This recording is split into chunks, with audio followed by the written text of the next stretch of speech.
Hello friends, welcome to Aryan classes. Aryan ક્લાસીસમાં તમારા બધાનું હાર્દિક સ્વાગત કરું છું.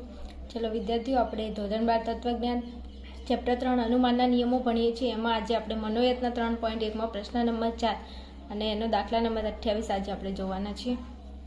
ચલો, સરસ મજાનો અહીંયા તમને રૂપલક્ષી સાબિતી આપી છે, તમારે રચીને સિદ્ધ કરવાની છે. કોઈ પણ રૂપલક્ષી સાબિતી રચીને સિદ્ધ કરતાં પહેલાં તમારે અહીંયા ધ્યાન આપવાનું કે તમારે કયું વિધાનને તમારે ફલિત કરવાનું છે. તો અહીંયા તમને એક વિધાન આપેલું છે. આ વિધાનને તમારે આ 1 થી લઈ અને 4 જે વિધાનો છે, આધાર વિધાનો, આ પીનો મતલબ થાય છે કે આ 4 શું છે? આધાર વિધાનો છે. પરીક્ષામાં પ્રશ્ન પૂછાય છે કે ત્રાંસી લીટીના આગળ જે પી છે તે શેનો નિર્દેશ કરે છે? તો પીનો મતલબ થાય છે આધાર વિધાન. તો આ 4 આધાર વિધાનોનો ઉપયોગ કરો અને અનુમાનના 8 નિયમોનો ઉપયોગ કરીને તમારે શું કરવાનું છે? તો કે આ વિધાનને તમારે ફલિત કરવાનું છે. ઓકે, ચલો હવે સૌથી પહેલાં તમને અહીંયા વિધાન આપેલું હોય તો એમાં તમારે સર્વોપરી કારક જોવાનું. અહીંયા સર્વોપરી કારક કોણ છે? વિકલ્પન છે. જો વિકલ્પન હોય તો છેલ્લે તમારે કયો નિયમ લગાડવાનો થાય? તો કે એડનો નિયમ. એડનું રૂપ શું થાય? તો કે પી, તેથી પી વિકલ્પન ક્યુ. હા, આપણને ખબર છે? તો કે હા. તો અહીંયા વિકલ્પન કારક છે. વિકલ્પન કારક હોય તો તમે છેલ્લે કયો નિયમ? એડનો નિયમ લગાડી અને આ વિધાનને તમે નિષ્પન્ન કરશો. ઓકે, હવે જુઓ, અહીંયા વિકલ્પન છે. વિકલ્પનની આગળનું જે વિધાન છે એને જ તમારે ઓનલી ફોર અહીંયા તમારે નિષ્પન્ન કરવાનું છે. એના પછીનું જે વિધાન છે એફ વિધાન, એને તો તમારે એડના નિયમ પ્રમાણે તમારે પી વિધાન એટલે નિષેધ એન લાવવાનું. જો નિષેધ એન એટલે આપણું પી વિધાન. પી વિધાન આવી જાય તો પી વિધાન પછી તમારે વિકલ્પન મૂકવાનું. વિકલ્પન કરીને ક્યુ વિધાન. ક્યુ વિધાનમાં કોણ છે? એફ વિધાન. તો એને તમારે બેઠો મૂકી દેવાનું. તો આપણે હાલ શેના ઉપર ફોકસ કરીશું? નિષેધ એન ઉપર. જો નિષેધ એન આવી જાય તો પછી વિકલ્પન કરી અને એફ મૂકી અને એડનો નિયમ લખી દેવાનો. આટલું આપણાથી થાય? તો કે હા. ચલો હવે આપણે નિષેધ એનને નિષ્પન્ન કરવાની કોશિશ કરીશું. ચલો આ સાઈડ આવી જાઓ. હવે અહીંયા જતા ધ્યાન આપજો. આ 1 થી લઈને 4 આધાર વિધાનો છે અને આ 4 આધાર વિધાનોની અંદર તમે જુઓ સર્વોપરી કારક કોણ છે. જો અહીંયા સર્વોપરી કારક શરતી છે, અહીંયા શરતી છે, અહીંયા સમુચય છે. તો જો શરતી સર્વોપરી કારક હોય એવા અનુમાનના કયા નિયમો છે? તો એક એમપીનો નિયમ છે, એક એચએસનો નિયમ છે, એમટીનો નિયમ છે. હવે એમપીનું રૂપ શું થાય? પી શરતી ક્યુ, પી તેથી ક્યુ. આ બંને નિયમોની જરૂર પડશે તો હું એનું રૂપ લખીશ. ઓકે, ચાલો હવે અહીંયા જુઓ, અહીંયા સમુચય છે. તો સમુચય આવતું હોય એવો અનુમાનનો કયો નિયમ છે? તો સમુચય આવતું હોય એવો અનુમાનનો નિયમ છે સિમ્પનો નિયમ.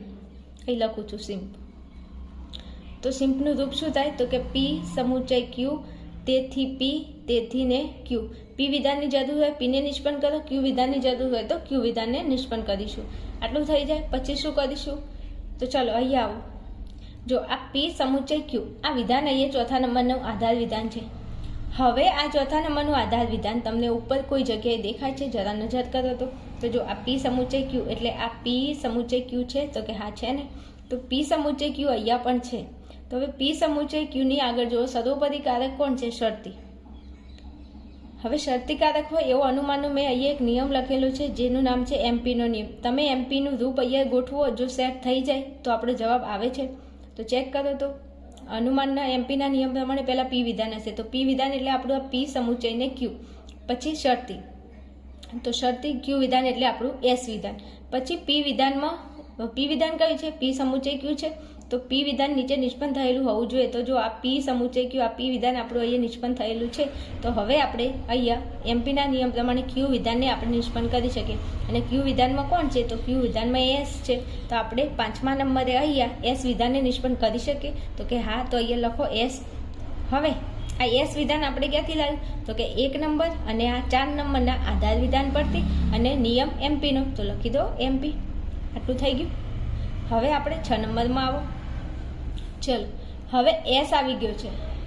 તો એસ તમને ઉપર કઈ જગ્યાએ દેખાય છે? નજર કરો તો જો આ રહ્યો આપણો એસ. હવે એસ છે, એસની આગળ સર્વોપરી કારક કોણ છે? શરતી છે. શરતી આવતું હોય એવો અનુમાનનો કયો નિયમ છે? તો કે એમપીનો નિયમ છે. હું એમટી એટલા માટે યાદ નથી કરતી કે કોઈ જગ્યાએ અહીંયા જો આગળ નિષેધ નથી એટલા માટે. રેડી? હવે જો એમપીના નિયમ પ્રમાણે જો તમે અહીંયા ગોઠવો તો આપણું ક્યુ વિધાન નિષ્પન્ન થાય. કેવી રીતે? જો પી એટલે આપણું એસ, શરતી એટલે શરતી, ક્યુ એટલે આપણું આ આખું આ વિધાન ક્યુ વિધાન છે. હવે એમપીના નિયમ પ્રમાણે પી વિધાન નીચે હોવું જોઈએ. પીની જગ્યાએ કોણ છે? તો કે એસ છે. તો જો એસ વિધાન અહીંયા છે તો કે હા છે. તો હવે ક્યુ વિધાનને નીચે તમે નિષ્પન્ન કરી શકો. તો ક્યુ વિધાનમાં કોણ છે? તો કે નિષેધ એલ, શરતી નિષેધ એન, એ આપણું ક્યુ વિધાન છે. તો એ આખું વિધાન તમે અહીંયા નિષ્પન્ન કરી શકો. નિષેધ એલ, શરતી નિષેધ એન. ચલો આટલું થઈ ગયું.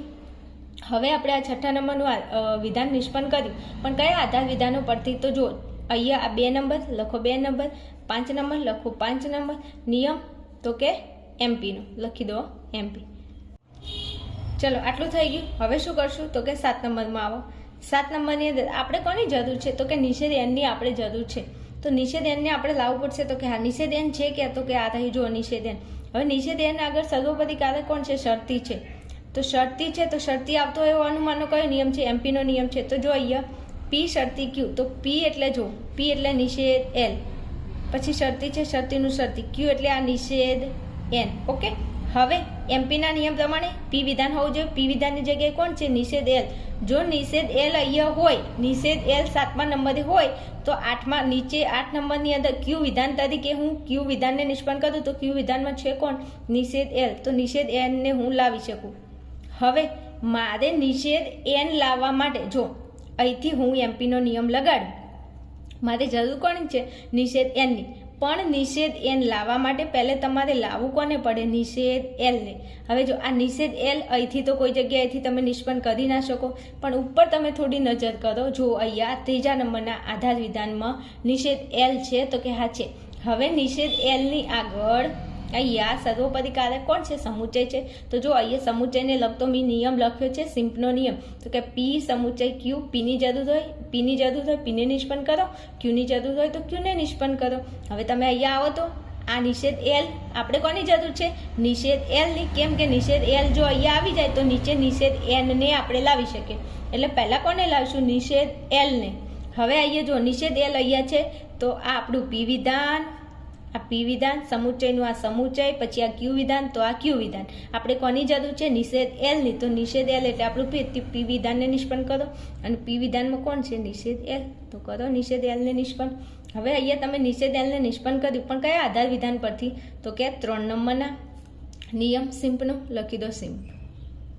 ચાલો નિષેધ એલ આવી ગયું. તો હવે 8મા નંબરે આપણે કોને નિષ્પન્ન કરી શકીએ? નિષેધ એનને. કેવી રીતે? તો આ પી શરતી, જો આ પી એટલે આ પી શરતી એટલે આ શરતી, ક્યુ એટલે નિષેધ એલ, નિષેધ એન. હવે નીચે પી હોવો જોઈએ. તો પી એટલે આપણું નિષેધ એલ, તો એલ આપણે લાવી દીધો તો કે હા. હવે ક્યુ એટલે આપણો નિષેધ એન, તો ક્યુ વિધાનને નિષ્પન્ન કરો. તો ક્યુ વિધાનમાં છે કોણ? નિષેધ એન. તો એનને હું અહીંયા નિષ્પન્ન કરી શકું? નિષેધ એન, જેની આપણે જરૂર હતી નિષેધ એનની. હવે નિષેધ એન તમે ક્યાંથી નિષ્પન્ન કર્યું? તો કે 6 નંબર લખો, 6 નંબર, પછી લખો 7 નંબર, અને નિયમ તમે કયો લગાડ્યો? તો કે એમપીનો નિયમ લખી દો એમપી. બીજું વિદ્યાર્થીઓ, મેં અહીંયા 1-4 એમપી લખ્યું છે. તમે ગાઈડમાં જોશો તો અહીંયા એચએસ આપેલું હશે, તો અહીંયા એચએસનો નિયમ પણ તમે યુઝ કરી શકો અને એમપીનો નિયમ પણ યુઝ કરી શકો. કારણ કે અહીંયા જો આ ક્રોસમાં સેમ ટુ સેમ આવતું હોય તો એચએસનો નિયમ આવે. એચએસનો નિયમ અહીંયા 100% લાગુ પડતો હતો, પણ મને એમપીનો નિયમ સહેલો પડે છે. તમે એમપીનો નિયમ લખી દીધો છે. તમને એમપીના નિયમમાં ખબર પડતી હોય એમપીનો નિયમ લખો, એચએસના નિયમમાં મજા આવતી હોય તો એચએસનો નિયમ લખો. બંને સાચું જ છે. ઓકે, ચાલો હવે નિષેધ એન આવી ગયું. તો નિષેધ એન આવી ગયું તો હવે શું કરશો? તો કે વિકલ્પન કરીને પાછળ એફને મૂકી દો. તો નિષેધ એન વિકલ્પન એફ. આવું કેમ કર્યું? તો એડના નિયમ પ્રમાણે. તો કે પી વિધાન આપેલું હોય તો તેથી કરી પછી પી વિધાનની પાછળ વિકલ્પન અને ક્યુ વિધાનમાં જે વિધાન આપેલું હોય ક્યુની જગ્યાએ જે વિધાન હોય એને મૂકી દેવાનું. તો જો નિષેધ એન આવી ગયો તો નિષેધ એન મૂક્યો, પછી વિકલ્પન પછી એફ હતું તે એફને મૂકી દીધો. હવે આ આપણે શું કર્યું? તો કે આપણે એડ કર્યું. એડ કયા આધાર વિધાન? 8 નંબર. તો લખો 8 નંબર, નિયમ એડનો લખી દો એડ. થઈ ગયું. અહીંયા જેવું વિધાન હોય એવું સેમ ટુ સેમ વિધાન જો અહીંયા નિષ્પન્ન થઈ જાય તો તમારો દાખલો સાચો. જો એકદમ સહેલો દાખલો છે, એકવાર જોઈ અને ફરીથી તમે દાખલો ગણી અને પ્રેક્ટિસ કરી લેજો. ઓકે, ચાલો મળીશું આપણે એક નવા વિડીયોમાં 29મા નંબરના દાખલા પર. ત્યાં સુધી તમે જોતા રહેશો આર્યન ક્લાસીસ. ચેનલમાં ભણવાની મજા આવતી હોય તો રોજ કહેવું ના પડે, ચેનલને સબસ્ક્રાઈબ કરીને જજો અને વિડીયોને શેર અને લાઇક કરતા રહેજો, તમારા મિત્રો સુધી શેર કરતા રહેજો. ભણવાની કંઈક મજા આવશે. બીજું પેપર સોલ્યુશન તત્વજ્ઞાનનું નાખું છું. તમારી ઈચ્છા છે કે તમારે તત્વજ્ઞાનનું પેપર સોલ્યુશન જોવે છે તો કોમેન્ટની અંદર જણાવજો. ઓકે, ચાલો મળીએ આપણે નેક્સ્ટ વિડીયોની અંદર.